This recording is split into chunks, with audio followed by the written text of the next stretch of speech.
Joy Jagannath. Hello everyone and welcome back to my channel. তো আজ সকালবেলা ঘুম থেকে উঠেই মনে পড়লো আজ তো উল্টো রথ। তো যেহেতু লাস্ট ডেতে আমরা রথটা টানতে পারিনি, আমাদের একটা জায়গাতে ইনভিটেশন ছিল আর সেখান থেকে আসতে আসতে অনেকটা দেরি হয়ে যাওয়াতে আমরা রথটা আর পাইনি। তো আজ ভাবলাম রথটা তো টানতেই হবে, কারণ হয়েছে আমার মেয়ে এবার প্রথমবার রথটা টানবে, তাই ওকে নিয়ে যাব একটু রথ টানতে জন্য একটু বেশি এক্সাইটেড। তো আমি সকাল সকাল ঠাকুর করে এসে পড়েছি। আর এখন যেহেতু শ্রাবণ মাস চলছে, তাই আমি শ্রাবণ মাসে প্রত্যেকটা দিনই ভোলে বাবাকে একটু ভালোভাবে অভিষেক করি, সুন্দরভাবে ভোগটা নিবেদন করার চেষ্টা করি। এইসব কাজ জানো তো আমার মেয়ে ঘুম থেকে ওঠার আগেই সেরে নিতে হয়, কারণ ও ঘুম থেকে উঠলে আমার খুব তাড়াতাড়ি কাজটা সারতে লাগে। আর জানো তো আমার এইভাবে ঠাকুর দিতে একদম ভালো লাগে না, ঠাকুর করে আসলে একটু টাইম লাগে। আগে জানো তো আমি ঠাকুর দেওয়ার জন্য একটু টাইম পেতাম না, আর ঠাকুর করে আসলে পরে একটু শান্তিতে ঠাকুর না দিলে মনটাও ভালো লাগে না।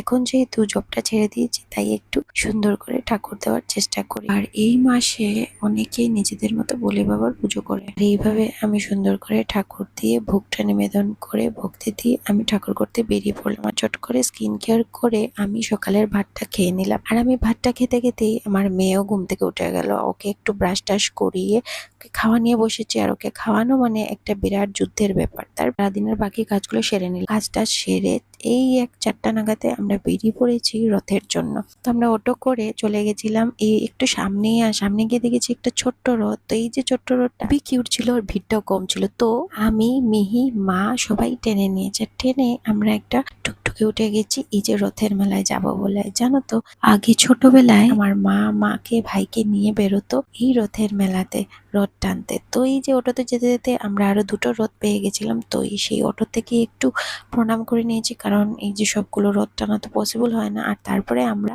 এসে গেছি এই রথের মেলার জায়গাটাতে। এখানে দেখো প্রচন্ড ভিড় হয়েছিল, কারণ এখানে একটা রথ আসছিল ওই সাইড থেকে, যেটাতে খুব সাউন্ড দিয়ে গান লাগিয়েছিল, আর রথটাও বিশাল বড় ছিল। তারপরে এখানে খানিকটা আমরা দাঁড়িয়েছি, দাঁড়ানোর পর আমি মেয়েকে নিয়ে সরে গেছিলাম, কারণ এখানে লুট চলছিল। আর লুটে জানো তো কাঁঠাল, আনারস, নারকেল এগুলি দিচ্ছিল, আর আমি ভয় পেয়ে গেছিলাম যে আমার মেয়েকে মাথায় পড়ে যায়। তারপরে একটু রথের গানের সঙ্গে আমি এখানে একটু দোকানে নেচেও নিয়েছিলাম। এই যে দোকানটা দেখছো, এখানে আমরা একটু সময় দাঁড়িয়েছিলাম, আর দাদাটা অনেক ভালো ছিল। তারপরে আমি একটু দেখতে লেগে গেলাম মেলাতে কি কি উঠলো। তো এখানে সেইভাবে কিছুই দেয়নি, একটু মূর্তি, একটু পুতুল এগুলি ছিল। তো এখান থেকে আমরা দুইটা মেয়ের জন্য খেলনা নিয়েছি। আর আমার এখানে মাসি আর বোনটাও এসেছিল আমাদের সঙ্গে জয়েন করবে বলে, রথে দেখবে বলে। তো তারপর আমরা একটু সময় দোকানে বসেছি, আর দোকানদারটা যে বললাম তোমাদেরকে অনেক ভালো ছিল, একটু সময় আমাদেরকে বসতেও দিয়েছে। তারপরে আমরা ডিসাইড করেছি বাড়িতে চলে যাব। ওরা ওদের বাড়িতে চলে গেছে, আর আমরা অটোতে উঠে গেছি আমাদের বাড়িতে যাব বলে। তো বাড়িতে আসার সময় দেখলাম টাউনে আজ বেশ ভিড়ই ছিল, সব দিকে মানুষজন ছিল।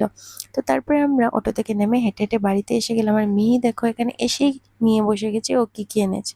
আর আসতে সময় আমরা একটু সিঙ্গারা এনেছিলাম, তো এসেই আমি চা সিঙ্গারা নিয়ে টিভি দেখতে দেখতে একটু রেস্ট করে নিলাম। তারপর মাও চাটা বানিয়ে এসে এই মিহির খেলনা নিয়ে বসেছিল এটা কিভাবে চলে দেখার জন্য। তো এইভাবেই আজকের দিনটা আমাদের খুবই ভালো কাটলো। তো তোমরাও কমেন্ট করে জানিও তোমাদের কেমন লাগলো। এইভাবে আরো ব্লগ দেখার জন্য আমার পেজটা অবশ্যই ফলো করে নিও।